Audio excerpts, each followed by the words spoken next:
Hello friend, welcome to money classes. मैं मनुष्य गिरी आपका स्वागत करता हूं आपके अपने चैनल मनी क्लासेज में। तो आज हम देखेंगे अभी साइंस का एग्जाम हुआ है, उसका आंसर की सबसे पहले सबसे सही आंसर की देखेंगे। सेट कोड है ये, है कोई भी सेट कोड हो, क्वेश्चन तो सेम ही होता है, आप लोग अच्छा से मिला लीजिएगा। और सभी सेट कोड के आप समझिए तो एग्जाम समाप्त हो गया, तो सभी सेट कोड का हम सॉल्व करके बता देंगे।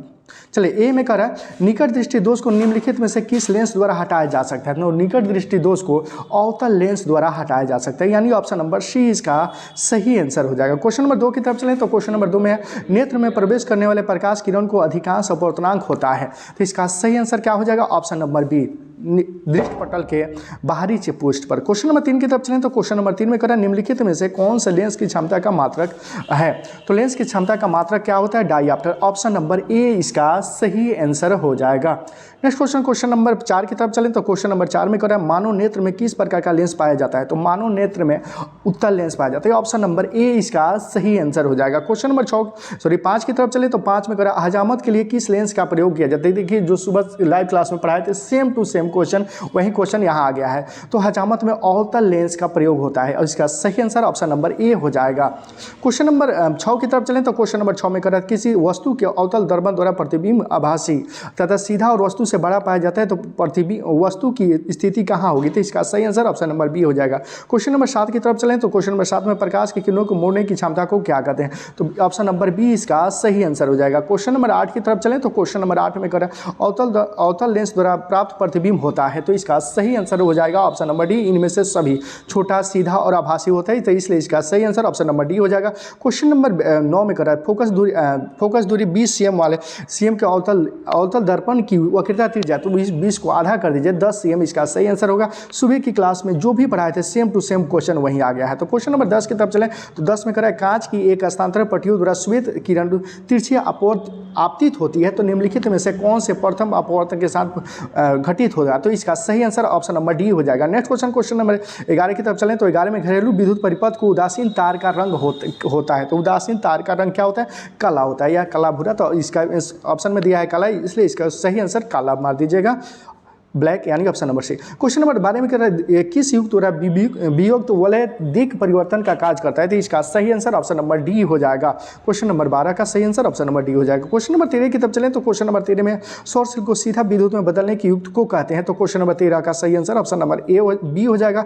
नेक्स्ट क्वेश्चन नंबर 14 में एक विद्युत बल्ब के तरंग को 1200 ओम और एक बल्ब को 220 वोल्ट के विद्युत स्रोत से कितनी विद्युत धारा होगा, तो इसका सही आंसर हो जाएगा option number B 2.8 ampere. Question number 15 की तरफ चलें तो क्वेश्चन नंबर 15 का सही आंसर ऑप्शन नंबर सी हो जाएगा। क्वेश्चन नंबर 16 की तरफ चलें तो इंद्रधनुष का रंगीन क्यों होता है, तो इसका सही आंसर ऑप्शन नंबर सी हो जाएगा। क्वेश्चन नंबर 17 की तरफ चलें तो क्वेश्चन नंबर 17 में प्रतिरोधक के एक संयोजन से प्रतिरोधक हटा लेने पर कुल प्रतिरोध बढ़ जाएगा, यह संयोजित करता है, तो क्वेश्चन नंबर 17 का सही आंसर ऑप्शन नंबर बी हो जाएगा। नेक्स्ट क्वेश्चन नंबर 18 की तरफ चलें तो क्वेश्चन नंबर 18 का सही, यहाँ से आ जाइए, क्वेश्चन नंबर 18 तो क्वेश्चन नंबर 18 का सही आंसर ऑप्शन नंबर बी हो जाएगा। नेक्स्ट क्वेश्चन नंबर 19 की तरफ चलें तो क्वेश्चन नंबर 19 में करें निम्नलिखित में से कौन सा पद विद्युत परिपथ में विद्युत शक्ति से निरूपित करती है, तो इसका सही आंसर ऑप्शन नंबर डी हो जाएगा। नेक्स्ट क्वेश्चन नंबर 20 की तरफ चलें तो 20 में करा है उत्तल दर्पण में आवर्धन का मान होता है, तो इसका सही आंसर ऑप्शन नंबर 1 बी हो जाएगा, यानी 1।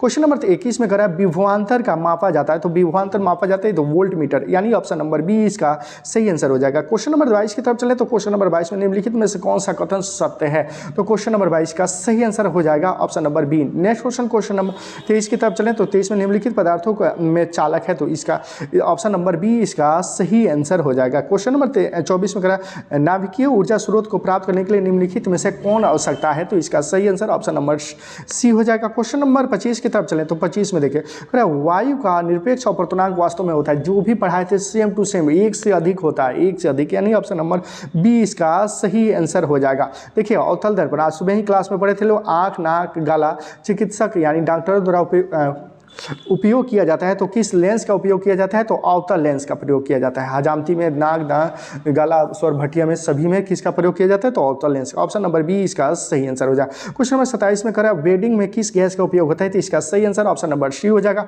नेक्स्ट क्वेश्चन नंबर 28 की तरफ चलें तो क्वेश्चन नंबर 28 में 29 में करा निम्नलिखित में से कौन स्वच्छ ऊर्जा स्रोत है, तो इनमें से सभी आपका ऑप्शन नंबर डी इसका सही आंसर हो जाएगा। नेक्स्ट क्वेश्चन नंबर 30 में करा हमारे शरीर का पीएच मान पारस के बीच कार्य करता है, तो क्वेश्चन नंबर 30 का सही आंसर हो जाएगा ऑप्शन नंबर डी 7 से 7.8 तक। क्वेश्चन नंबर 21 की तरफ चलें तो ग्लूकोज का रासायनिक सूत्र सुबह ही पढ़ाए थे C6H12O6, ऑप्शन नंबर सी इसका सही आंसर हो जाएगा। नेक्स्ट क्वेश्चन नंबर 32 की तरफ चलें तो क्वेश्चन नंबर 32 में सोडियम का परमाणु संख्या कितना होता है, तो सोडियम की परमाणु संख्या 11 होता है, इसका सही आंसर ऑप्शन नंबर सी हो जाएगा। क्वेश्चन नंबर 33 के सही आंसर की बात करें तो ऑप्शन नंबर सी हो जाएगा। क्वेश्चन नंबर 34 की तरफ चलें तो क्वेश्चन नंबर 34 में करा आधुनिक आवर्त सारणी में दाईं से बाईं ओर जाने पर परमाणुओं का आकार कितना होता है, तो घटता है, ऑप्शन नंबर बी इसका सही आंसर हो जाएगा। क्वेश्चन नंबर 35 की तरफ चलें तो क्वेश्चन नंबर 35 में जब मैग्नीशियम फीता को जलाया जाता है तो प्राप्त आग की लौ होती है, तो क्या होती है, चमकीला उजला, ऑप्शन नंबर सी इसका सही आंसर हो जाएगा। एथेन का आणविक सूत्र होता है C2H6, इनमें से है, तो इसका सही आंसर 7 सहसंयोजक बंधन यानी ऑप्शन नंबर सी इसका सही आंसर हो जाएगा। क्वेश्चन नंबर 37 की तरफ चलें तो क्वेश्चन नंबर 37 में करा सेल चिकित्सा में टूटे हुए हड्डियों को जोड़ने के लिए प्रयुक्त हो जाता है, तो प्लास्टर ऑफ पेरिस का उपयोग किया जाता है। टूटे हड्डियों को जोड़ने में किसका उपयोग किया जाता है, तो प्लास्टर ऑफ पेरिस का उपयोग होता है। तो ये तो ईजी क्वेश्चन, बहुत ईजी क्वेश्चन था। क्वेश्चन नंबर 38 में निम्नलिखित में से कौन सा संयोजक यौगिक है, तो MgCl2 यानी ऑप्शन नंबर बी इसका सही आंसर हो जाएगा। क्वेश्चन नंबर 39 की तरफ चले तो अमोनियम क्लोराइड का जलीय विलयन होता है, तो क्षारीय होता है, इसका सही आंसर ऑप्शन नंबर सी हो जाएगा। इस क्वेश्चन नंबर 40 की तरफ चलें तो 40 में कौन सा विद्युत का सुचालक होता है, तो ग्रेफाइट, ऑप्शन नंबर डी इसका सही आंसर हो। देखिए आधा तो कंप्लीट हो गया, 40 तक कंप्लीट हो गया। इसके बाद हम लाइव क्लास में लेकर आ रहे हैं सभी के सभी 1 से लेकर जेड 80 तक सभी क्वेश्चन को सॉल्व करेंगे। उसके बाद सभी सेट के लाइव क्लास में हम लोग देखेंगे और सबसे सही आंसर की यही मिलेगा। तो चैनल को सब्सक्राइब कर दिए, बाकी सब सेट कर देखने।